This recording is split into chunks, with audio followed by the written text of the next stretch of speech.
Selamat pagi, saya Natania. Hari ini saya akan mempresentasikan tentang analisis faktor-faktor lingkungan eksternal bagi perusahaan Omoja Toys.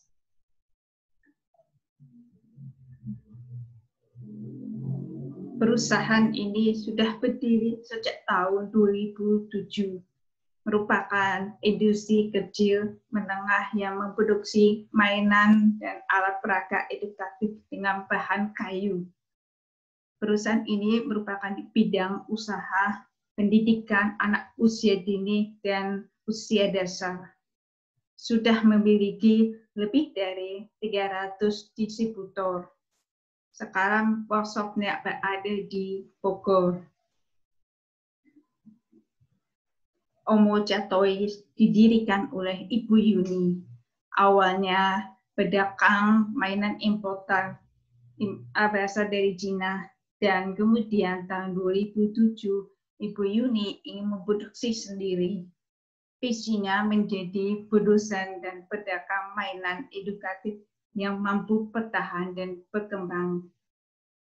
Misinya mengatur jadwal produksi agar keberadaan pekerjaan bagi pekerja yang terjaga, meningkatkan kapasitas dan penghasilan pekerja, juga menjaga kemampuan serta meningkatkan kapasitas produksi, membantu distributor dalam persediaan produk dan pengiriman barang, juga memproduksi produk yang bermutu yang bisa membuat konsumen senang. Ini adalah produk-produk yang dihasilkan oleh Omoja Toys dengan berdasarkan kategori dari balon, puzzle, kereta api, mes, kolintang, juga motong, wire games, dan menjahit. Nah, dari industri mainan, produk Omoja Toys termasuk penggolongan barang di HS kode 95 atau 903. Dari daftar kategori produk lengkapnya bisa dilihat di tabel ini. Ada macam-macam kategorinya. Ada kereta elektrik, perako, rakitan model, puzzle, balok, tali lompat, dan lainnya. Ini menunjukkan banyaknya kategori mainan karena adanya minat dan kebutuhan terhadap mainan. Mainan anak dirancang sebagai alat hiburan dan edukasi bagi anak.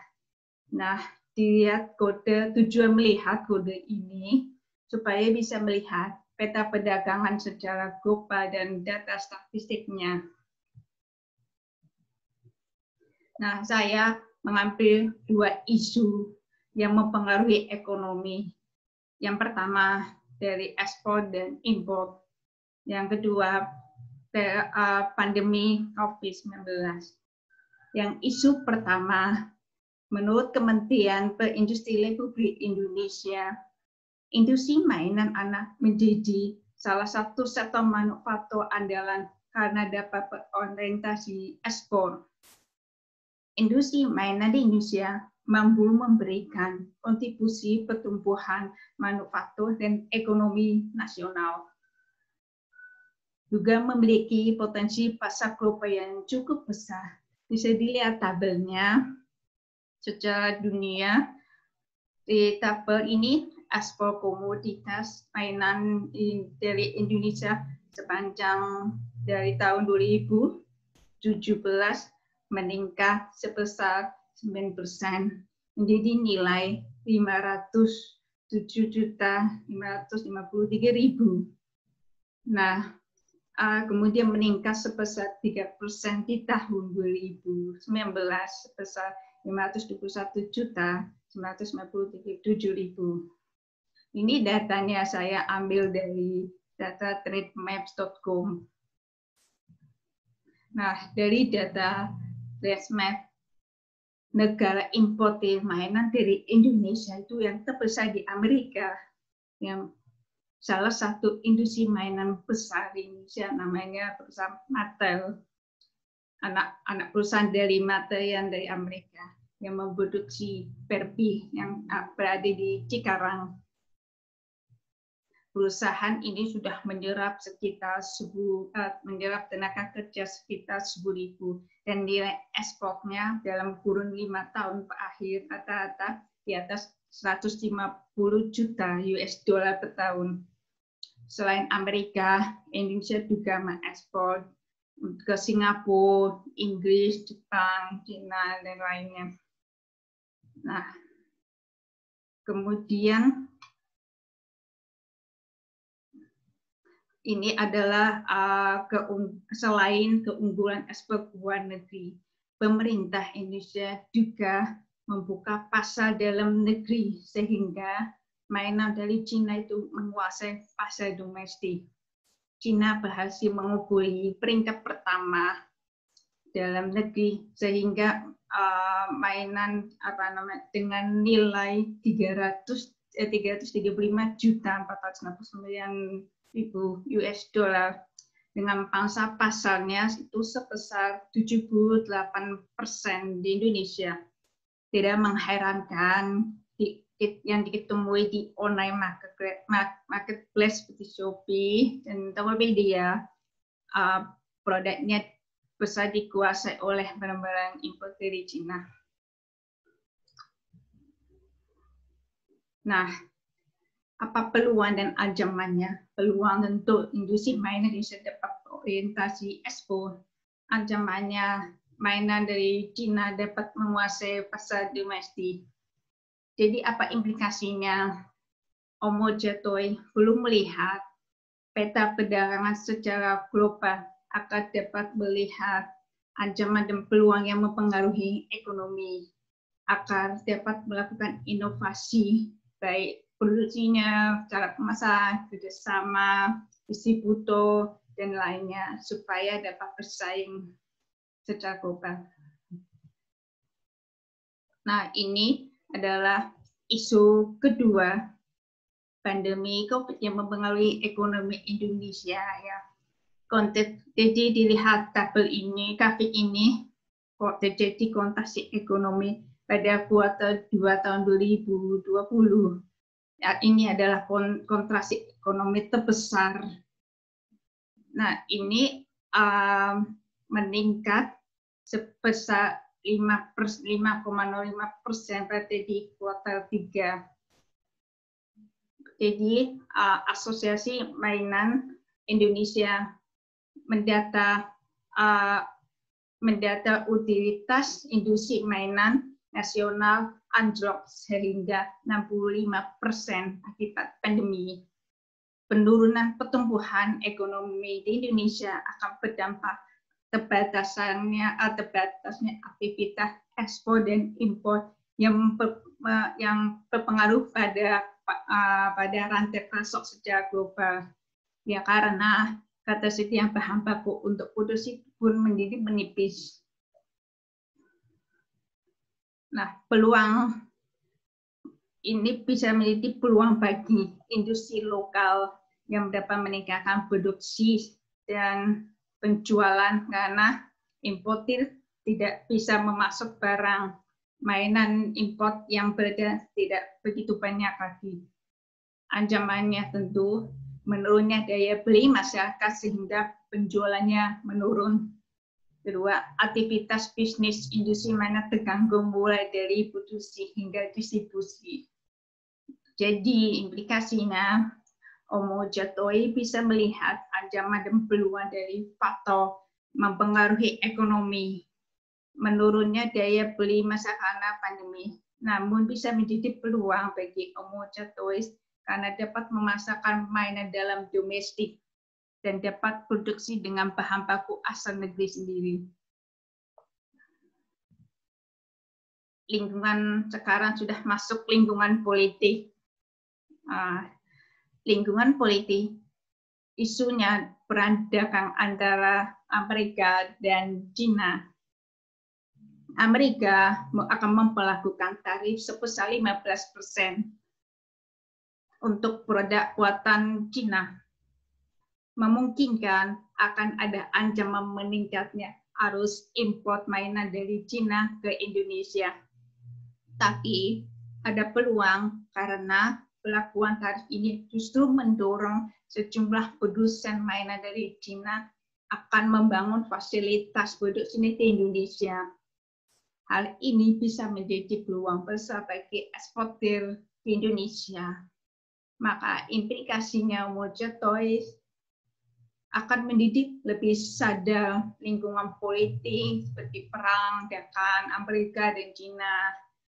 Juga bisa melihat peluang dan perkembangan bisnis di masa depan dan juga bisa memanfaatkan peran sebagai eksportir di Indonesia. Sekarang masuk lingkungan teknologi. Nah, teknologinya pada industri mainan anak. Ketua Asosiasi Mainan Indonesia, Sujadi Lukas, mengatakan bahwa Indonesia masih tertinggal dalam mainan teknologi. Mainan teknologi yang berada di Indonesia masih sedikit. Ancamannya saat kena pandemi terjadi rendahnya utilitas industri mainan disebabkan oleh tersendatnya importasi bahan baku. Seperti yang kita ketahui, sekitar 35% bahan baku komponen mainan elektronik masih diimpor, khususnya dari China. Nah, bisa jadi peluang jika ingin menggandeng investor dari China untuk mengambil alih teknologi. Karena mereka memiliki pengetahuan dan peralatan lebih maju untuk meningkatkan produk mainan. Peluang juga dapat meningkatkan kemampuan produksi mainan elektronik. Juga dapat membuka pasar bisnis mainan dengan tema teknologi. Apa implikasinya bagi Omoja Toys? Nah, sebenarnya bisa nih peluang masa depan inovasi mainan yang menggunakan teknologi canggih menggabungkan kayu yang bisa mengembangkan kemampuan produksi dengan teknologi maju. Nah, sekarang kita masuk pemerintah, lingkungan pemerintah. Tentu ada regulasi pemerintah pada mainan anak berdasarkan peraturan Kementerian Perindustrian mewajibkan mainan anak memenuhi standar nasional Indonesia yaitu SNI. Mainan anak yang wajib memenuhi standar Indonesia tersebut adalah mainan untuk anak yang di bawah usia 14 tahun. Nah, bagaimana kalau lingkungan hukum domestik? Nah, makanya dengan pemberlakuan SNI bisa memberikan jaminan terhadap produk yang masuk ke pasar domestik. Merupakan produk berkualitas yang aman bagi konsumen, juga dapat menembus pasar ekspor. Nah, ini pemberlakuan standar nasional Indonesia secara wajib peluang membuka akses terhadap produk mainan yang ber-SNI menjadi lebih luas dibandingkan belum memiliki. Kemudian ancamannya ya sebagai produsen yang berskala unit kecil, yang menengah, UKM, merasa keberatan mengeluarkan biaya besar untuk mendapatkan sertifikat SNI. Biayanya bisa mencapai 30 juta karena ada pengujian terhadap berbagai macam komponen mainan anak. Apa implikasinya? Sebenarnya mainan Omoja Toy sudah bersertifikat SNI. Maka mainan yang dihasilkannya itu sangat aman untuk anak. Sudah diuji di laboratorium dan juga mudah masuk pasar retail yang besar seperti Gramedia, Carrefour, dan lainnya. Nah, sekarang kita masuk lingkungan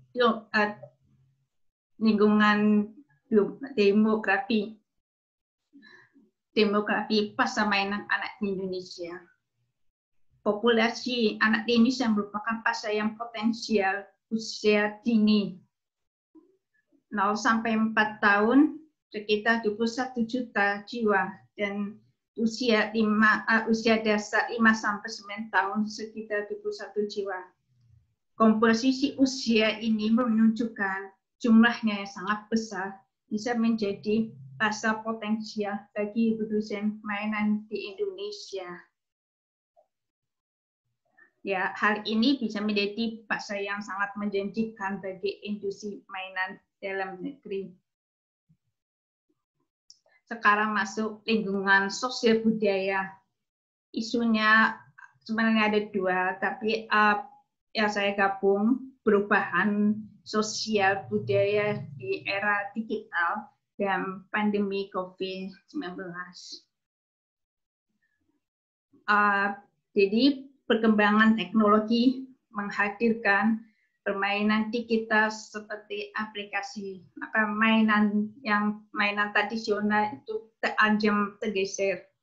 Belum lagi saat pandemi juga membawa dampak sosial yang mempengaruhi masyarakat, yang pemerintah memutuskan PSBB atau work from home. Maka terjadi meningkatnya interaksi melalui online digital.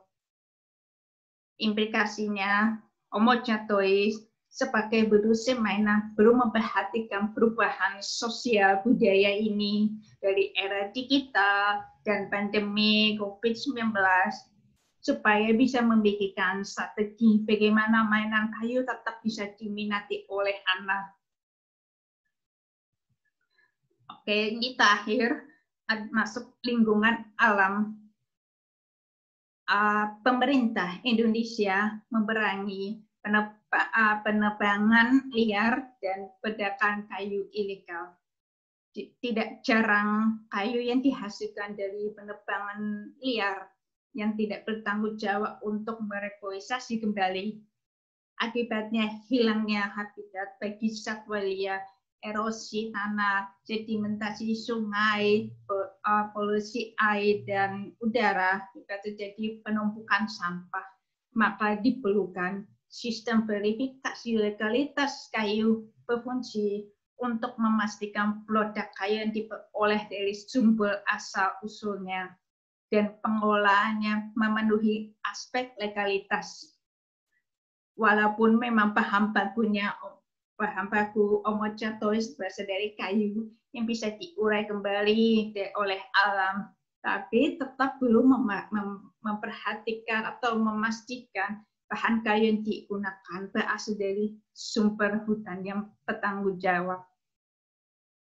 Jadi, sebagai produsen maupun pebisnis mainan anak perlu melihat faktor-faktor lingkungan secara eksternal supaya bisa sadar bahwa akan terjadi ada perubahan-perubahan yang mempengaruhi bisnisnya, baik dari lingkungan politik dan perubahan sosial budaya. Juga harus sadar dan patuh pada